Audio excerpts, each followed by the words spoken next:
ഡൽഹിയിൽ പാർലമെന്റും ബോംബ് ഭീഷണി. ഡൽഹി ഖാലിസ്ഥാനാകും എന്ന സന്ദേശത്തോടെയാണ് ഇമെയിൽ ഭീഷണി. വിവരങ്ങളുമായി PR അരവിന്ദ് ചേരുന്നു. അരവിന്ദ്, ഭീഷണി സന്ദേശത്തെ ഗൗരവത്തോടെ കാണുന്നുണ്ടോ? പരിശോധനകളുണ്ടോ?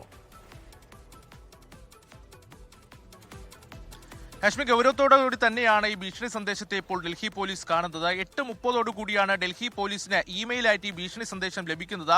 പാർലമെന്റിന് പുറമെ ഡൽഹിയിലെ 10 സ്കൂളുകൾക്കും ബോംബ് ഭീഷണിയുണ്ട്. പക്ഷേ വ്യാജ ബോംബ് ഭീഷണി എന്നതാണ് പ്രാഥമിക നിഗമനം. പക്ഷേ കൃത്യമായ സുരക്ഷാ പരിശോധനകൾ പാർലമെന്റിനുള്ളിലും അതുപോലെ തന്നെ ഈ 10 സ്കൂളുകളിലും നടക്കുന്നു എന്നതാണ് ഡൽഹി പോലീസ് വ്യക്തമാക്കുന്നത്. ഡൽഹി ഖലിസ്ഥാനാകും എന്ന ഭീഷണി സന്ദേശമായിരുന്നു ഡൽഹി പോലീസിന് ലഭിക്കുന്നത്. അഫ്സൽ ഗുരുവിന്റെ ഓർമ്മയ്ക്ക് വേണ്ടി ഡൽഹി ഖലിസ്ഥാനാകുമെന്നതാണ് ഈ ഭീഷണി സന്ദേശത്തിൽ വ്യക്തമാക്കിയിരുന്നത്.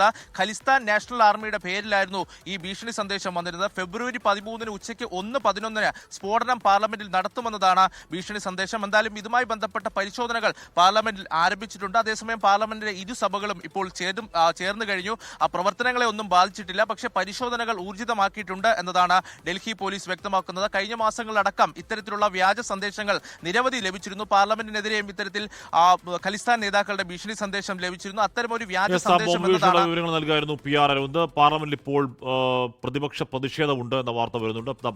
പ്രതിപക്ഷ ബഹളത്തിൽ പാർലമെന്റ് സഭാ നടപടികൾ നിർത്തിവെച്ചു. KC വേണുഗോപാൽ സംസാരിക്കാൻ അനുമതി വേണമെന്ന് KC വേണുഗോപാൽ ആവശ്യപ്പെട്ടു. സഭയിൽ ബഹളത്തെ തുടർന്ന് സഭാ നടപടികൾ തൽക്കാലം നിർത്തിവെച്ചു, പിരിഞ്ഞു എന്നാണ് അറിയാനും കഴിയുന്നത്. 12 മണി വരെയാണ് സഭാ നടപടികൾ നിർത്തിവെച്ചത്. പാർലമെന്റിൽ പ്രതിപക്ഷ ബഹളം ആയിരുന്നു. അതിന്റെ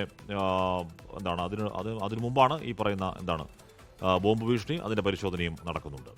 ലോകത്തെവിടെയായാലും ഏത് സമയത്തും 24 വാർത്തകളും ഓഗ്മെന്റഡ് റിയാലിറ്റി പാക്കേജുകളും എക്സ്പ്ലെയിനറുകളും വിശദമായി കാണാൻ ഞങ്ങളുടെ YouTube ചാനൽ നിങ്ങൾക്ക് സബ്സ്ക്രൈബ് ചെയ്യാം.